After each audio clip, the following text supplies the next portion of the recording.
simple, est-ce que la tournée d'automne, elle est déjà ratée, Pierre Bouby? C'est difficile de dire non. Après, on peut très bien faire un match exemplaire et de référence sur ce dernier match. Mais l'adversité ne nous fait pas dire que c'est une épreuve particulière pour pouvoir montrer des choses et se rassurer. Moi, j'ai l'impression que Galtier est en train de faire un management qui est très, très, très dangereux. Il est en train de prendre un peu les joueurs quand il en a besoin et pas forcément quand ils sont dans le mal ou... Je sais pas, c'est très particulier, c'est une tournée pour moi qui est plus qu'inquiétante, pour la simple et bonne raison que j'ai l'impression que ce qu'il est en train de faire peut plus nous jouer des tours plutôt que de rassembler son effectif. Donc Antoine Dupont n'est pas là, peut-être que quand il va revenir, ça va peut-être changer les choses. Malgré tout, je me rappelle aussi qu'il était venu aussi pour essayer de souder, qu'il fallait qu'il soit blessé, mais plus avec l'équipe de France. Enfin, le résultat, il n'est pas forcément convaincant non plus. Donc, moi, j'ai plus peur de l'attitude des hommes plutôt que de ce qu'ils vont montrer sportivement. Ouais. Quoi. Une tournée, on est d'accord, ça sert à fignoler les automatismes, à avoir des certitudes finalement au bout. Est-ce qu'on en a là aujourd'hui?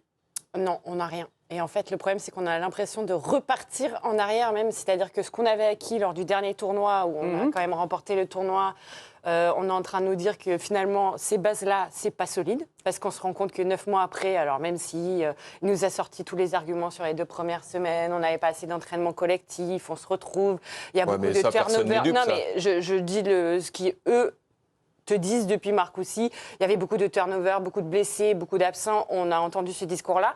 Mais en revanche, ce qui est très inquiétant, c'est que quand même, tu es avec ta base de premium. Sauf un ou deux. Et que, en fait, tu te rends compte que même l'équipe bis, elle t'apporte aucune garantie, alors que normalement, on est le plus grand réservoir de France, qu'il y a des talents partout, qu'on est le meilleur championnat de toute la planète. Et ça se voit pas. Et ça se voit pas. Et en fait, même si tu sors avec 2 victoires, parce que moi, je pense que contre samedi, il n'y a pas match, en fait, c'est en termes de jeu où tu t'es raté.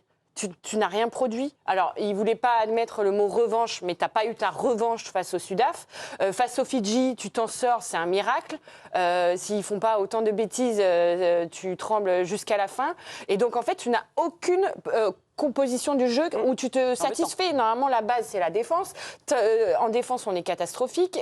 En attaque, on ne voit rien. La preuve, on tombe sur ceux qui sont censés nous procurer du jeu, comme Romain Ntamak, Thomas Ramos et Maxime Lucu. Donc, en fait, c'est ça. C'est que tu ressors de cette tournée et tu te dis, qu'est-ce qu'on retient? Il n'y a même pas un garçon qui a gagné sa place, qui a bouleversé la hiérarchie. Donc, tu repars et tu te dis, ouais, c'est compliqué. Le sélectionneur, il était en conférence de presse un peu plus tôt dans la journée. Il a été interrogé par notre Cam, là, ici présente, sur justement le jeu. Pourquoi on n'y arrive pas, là, sur cette tournée? Écoutez-le, c'était au micro de Tony Molina. Thibaut Flamand disait hier, parfois ça prend pas. Est-ce qu'avec un petit peu de recul, vous avez une explication pourquoi cette tournée d'automne, justement, ça prend pas trop en termes de jeu? Attendez un petit peu, il nous reste encore un match face à l'Australie samedi soir. Il nous tarde de jouer ce match. On a vraiment envie de... On s'est bien préparé, c'est notre 4e semaine en commun. On a 2 matchs maintenant au compteur, 4 semaines de travail.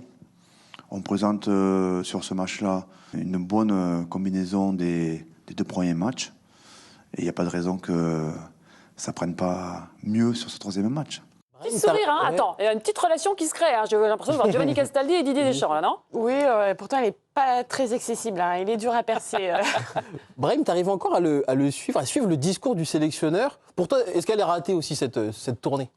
En tout cas, elle a mal commencé, donc à partir de là... Voilà, elle s'arrête surtout. Donc, Oui, non, mais ce que je veux dire, c'est que oui, il n'y a pas eu d'étincelle. Moi, ce qui me manque dans cette équipe de France, c'est qu'en fait, je ne sens pas une équipe qui est capable de retourner la table.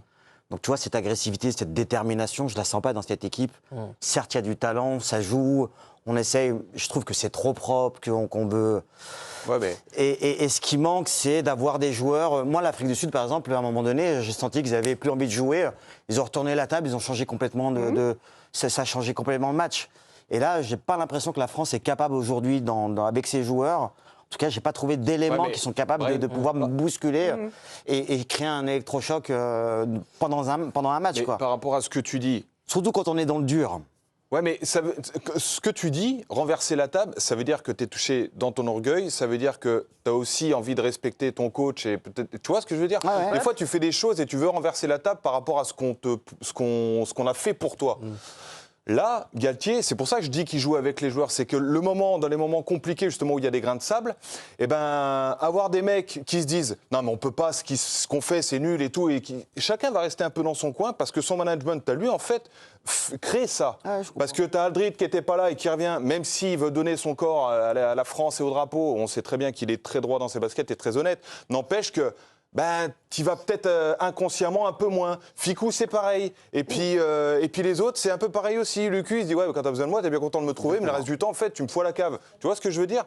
C'est difficile aussi. Je pense que ce que tu dis, c'est exactement ce dont j'ai peur sur l'avenir. C'est-à-dire que dans les moments compliqués, il y en a pas mal qui vont se dire, tu sais quoi, aujourd'hui, démerde-toi. Ok, si jamais on vient à balayer l'Australie, est-ce que ça peut nous sauver? Parce que l'Australie, c'est pas GG, je crois. Oui, c'est une équipe qui est malade, qui reste sur 6 défaites lors de ses 7 derniers matchs. Ils ont perdu 46-19 contre l'Irlande, ils ont perdu contre l'Italie, 26-19 contre les Anglais un peu plus tôt dans ce mois de novembre.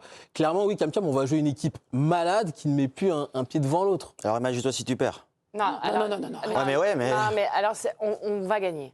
En vrai, on va gagner, il n'y a pas de problème. C'est une équipe qui est en reconstruction, l'Australie. Donc déjà, ils avaient été très décevants au Mondial 2023. Là, on a diffusé cet été face aux Lions britanniques et c'était plutôt pas mal ce que proposaient les Australiens, sauf que là, il manque plein de cadres. Il y a une charnière, ils ont une sélection ensemble, ils ne savent pas se trouver le 9 et 10. Il y a juste la troisième ligne australienne qui a un petit peu d'expérience, mais ça ne va pas nous bouleverser non plus. Donc si on les balaye, il n'y aura pas mais en fait, ce qu'il faut, quoi. c'est une copie propre. Parce que ce qui nous manque aussi, c'est qu'en fait, le haut niveau, c'est aussi en termes de discipline. On sait à quel point ça compte, la discipline, on nous le rabâche tout le temps en rugby, etc. Et là, sur les 2 matchs qu'on a eus, tu n'as pas ça, en fait. Tu étais très loin des standards du haut niveau. Donc là, il faut que tous les ingrédients... C'est quoi que tu appelles la discipline? C'est-à-dire ne pas concéder de pénalité. Donc là, sur les 2 derniers matchs, t'en as 13 face au Sudaf et 11 face aux Fidji. Exactement pareil que les Fidjiens, alors que normalement, nous, en termes de discipline, tu es censé être ça veut dire qu'on subit trop. Ça veut dire qu'on subit trop, qu'on fait des fautes bêtes, que tu apprends à l'école de rugby. Et surtout, ça veut dire que pour un très bon match, à un bon niveau, c'est pas plus de 8 ou 9, en fait. C'est ce que font les standards des Sud-Africains et des All Blacks. Et là, nous, on est à la ramasse à ce niveau-là. Et donc, en fait, t'attends ça sur le prochain match. T'attends de voir une défense, une bonne défense, de la discipline, des mouvements d'attaque, parce qu'on est censé produire du jeu. Alors là, l'excuse aujourd'hui, c'était il a mis en place des nouvelles stratégies. Et donc, il faut lui laisser du temps. Mais sauf qu'en fait, si en fait on calcule, il n'y a pas de temps parce qu'il te reste 3 compétitions avant la prochaine Coupe du Monde. Et il te dit que lui, il lui faut 2 compétitions pour que les garçons arrivent à avoir leurs automatismes. Mais c'est comme quand il dit tout à l'heure inquiétant. Au bout du 3e match, on va faire un peu ce qu'on a fait au premier ou au 2e. Si tu en fais 9, c'est pas au 9e qu'en fait tu verras ce que tu as fait pendant les 8 premiers. Mais c'est pas vrai. ce qui est très important, c'est de très bien finir là. Pourquoi? Parce que tu redémarres dans 8 semaines et ils se retrouvent tous. Direction le tournoi à destination. Ton premier match, c'est face à l'Irlande. Donc là, tu n'auras pas droit à l'erreur, en fait. Tu ne peux pas juste te satisfaire de 2 matchs en demi-teinte, 2 petites victoires face aux Fidji et face aux Australiens. La seule chose où ils sont obligés, c'est de gagner et d'avoir du bon jeu, c'est uniquement par rapport à ce que tu viens de dire. C'est tout. C'est l'unique moyen de se rassurer un minimum. Parce que de toute façon, tu n'as rien à tirer et tu n'as aucune référence par rapport à l'Australie actuelle. Mais là, mentalement, ils sont dans la sauce. Enfin, c'est pas le meilleur moyen d'aborder ce dernier match, quoi. Tu penses pas? Moi, il me fait peur, Brahim. On peut ne pas passer face à l'Australie si vraiment tu es au fond du trou, que ça passe pas. Je ne suis pas expert, moi. Ce serait terrible quand même. Je crois qu'au classement. Ils sont pas Nigériens, c'est pas des Nigériens. On a une info. Oui, c'est vrai que ce match, il est important, très important. Si les Bleus perdent par 16 points d'écart, ils glisseront à la 7e place au classement mondial. Ça veut dire que les Australiens intégreraient le top 6 et les Bleus ne seraient plus tête de série pour le tirage au sort de la Coupe du Monde 2027, qui aura lieu le 3 décembre.